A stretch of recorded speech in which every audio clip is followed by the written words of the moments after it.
Então, pessoal, será que realmente a Bíblia confirma a Terra plana? Vamos ver alguns textos usados por algumas pessoas que até dizem acreditar na Bíblia para confirmar a Terra plana. Um desses textos, muito usado, você ouve muitas pessoas adeptas da Terra plana, inclusive pessoas que se dizem crentes em Cristo, crentes em Jesus, crentes em Deus, usando esse versículo para dizer que a Bíblia confirma a Terra plana. Mas vamos ver se realmente isso procede. Porque do Senhor são as colunas da terra, sobre elas pôs ele o mundo. Esse verso está em 1 Samuel 2,8. Essa tradução, da onde diz que as colunas da terra são do Senhor e sobre ela pôs ele o mundo, é da versão João Ferreira de Almeida, né? Revista e atualizada. Vou mostrar para vocês como uma pequena frase tirada do seu contexto tem sido usada para apoiar terraplanistas.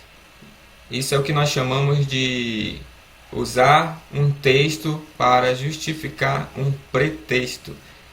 Esse texto foi retirado de um contexto onde conta a história de uma mulher. Vou mostrar isso para vocês aqui. Bom, eu teria muito para falar sobre as traduções, né? Inclusive sobre essa Ferreira de Almeida, mas não vou ter tempo para isso. O vídeo vai ficar muito longo, vai ficar muito estressante, muita explicação, então nós vamos pular a parte das traduções, vamos deixar para falar num outro vídeo sobre as traduções e vamos direto ao assunto. Essa pequena frase foi tirada de um texto onde uma mulher chamada Ana está passando por problemas, ela tem dificuldade para engravidar, ela é estéril e ela vai ao encontro do Senhor no antigo templo de Salomão e lá ela faz um pedido a Deus, pedindo que Deus lhe abençoe com um filho. É tudo o que ela quer. Então, depois do seu pedido feito, Deus atende às suas orações e ela tem um filho. Mais ou menos uns 2 anos depois de amamentar o garoto e desmamá-lo, Ana leva o garoto, que se chama Samuel, para ser criado no templo de Salomão, porque ela havia feito uma promessa: se o Senhor desse a ela um filho, ela o entregaria ao serviço do sacerdócio no templo em Jerusalém. Então ela vai cumprir o voto que ela fez. O Samuelzinho foi entregue ainda muito pequeno ao sacerdote Eli, e ele vai ser criado pelos sacerdotes ali para serviço no templo. Na verdade, essa frase foi retirada de uma canção que Ana faz depois de entregar Samuel ao sacerdote Eli. Então vamos ler aqui o Cântico de Ana. Como você pode ver, até na Bíblia que você tem em casa deve ter esse título, o Cântico de Ana. Vamos ler. Então Ana orou assim: meu coração exulta no Senhor. No Senhor minha força é exaltada. Minha boca se exalta sobre os meus inimigos, pois me alegro em tua libertação. Não há ninguém santo como o Senhor. Não há outro além de ti. Não há rocha alguma como o nosso Deus. Não fala então orgulhosamente, nem saia da sua boca tal arrogância, pois o Senhor é Deus sábio. É Ele quem julga os atos dos homens. O arco dos fortes é quebrado, mas os fracos são revestidos de força. Os que tinham muito agora trabalham por comida, mas os que estavam famintos agora não passam fome. A que era estéril deu à luz 7 filhos, mas a que tinha muitos filhos ficou sem vigor. O Senhor mata e preserva a vida. Ele faz descer a sepultura e dela resgata. O Senhor é quem dá pobreza e riqueza, e humilha e exalta. Levanta do pó o necessitado, e do monte de cinzas ergue o pobre. Ele os faz sentar-se com os príncipes, e lhe dá lugar de honra, pois os alicerces da terra são do Senhor. Sobre eles estabeleceu o mundo. Ele guardará os pés dos seus santos, mas os ímpios serão silenciados nas trevas, pois não é pela força que o homem prevalece. Aqueles que se opõem ao Senhor serão despedaçados. Ele trovejará do céu contra eles. O Senhor julgará até os confins da terra. Ele dará poder a seu rei e exaltará a força do seu ungido. Muito bem, como você pode ver, essa tradução traz os alicerces da terra. São do Senhor. E sobre eles estabeleceu o mundo.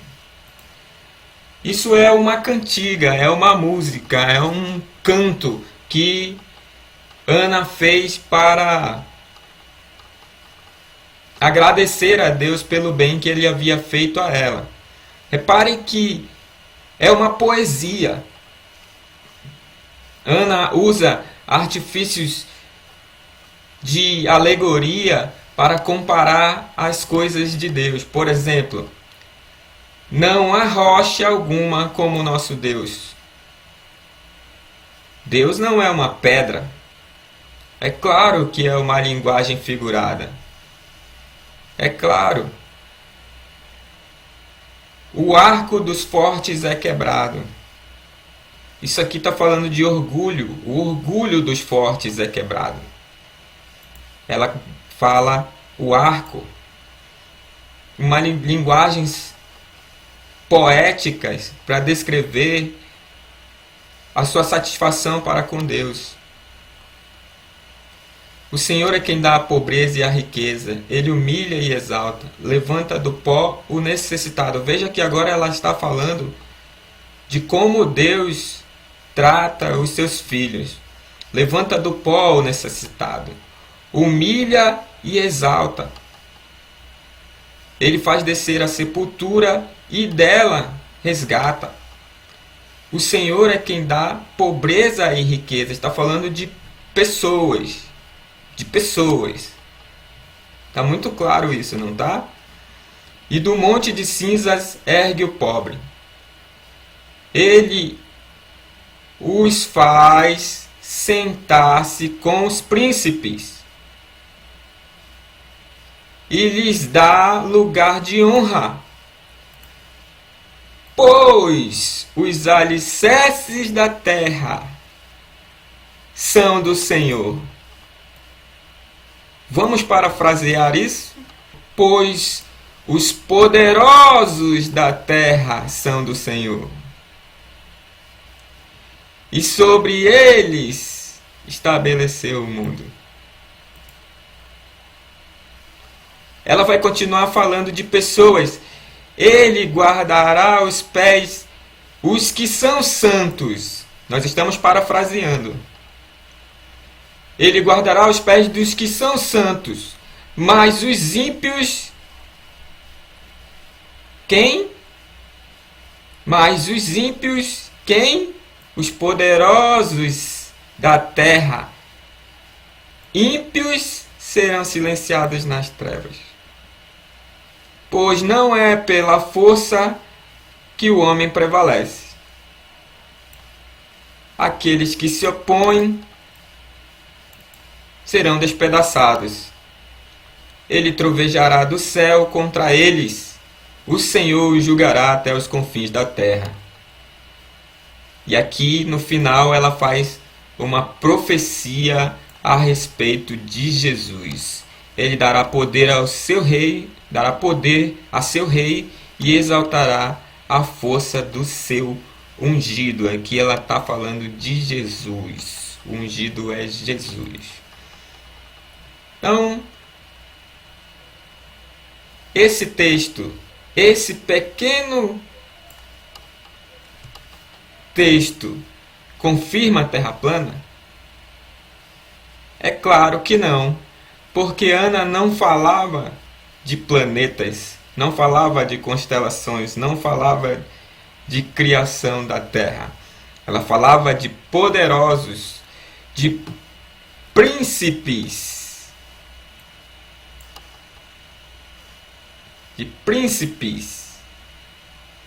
De como Deus os humilha e os exalta, os levanta do pó necessitado, do monte de cinzas, ergue o pobre. Ela está falando sobre isso, ela está falando como Deus abençoa aqueles que o buscam, assim como aconteceu com ela. Ela era estéril e levantou ela do pó, porque naquela época uma mulher estéril era uma humilhação. Ela fala, ele humilha e exalta. Era humilhante ser estéril.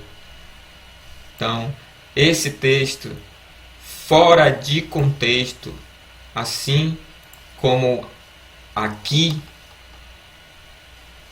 ele sozinho, ele pode até ser usado erradamente, como tem sido usado erradamente para confirmar terra plana. Mas quando ela é colocado no contexto, mostra que não está falando de nenhuma terra plana. Está falando de levantar o homem, colocar com os príncipes em um lugar de honra. Então, irmãos, esse texto, esse versículo não confirma nenhuma terra plana, porque não está falando da criação, não está falando de terra plana. Então, eu vou falar de vários versículos que estão sendo usados erroneamente para confirmar uma terra plana. Então, se você quiser aprender um pouco mais, quiser saber como funciona cada versículo, então se inscreve aí no canal, que eu vou falar toda semana, 2 vezes por semana pelo menos, sobre um versículo que esteja sendo usado para confirmar terra plana. Abraço e obrigado.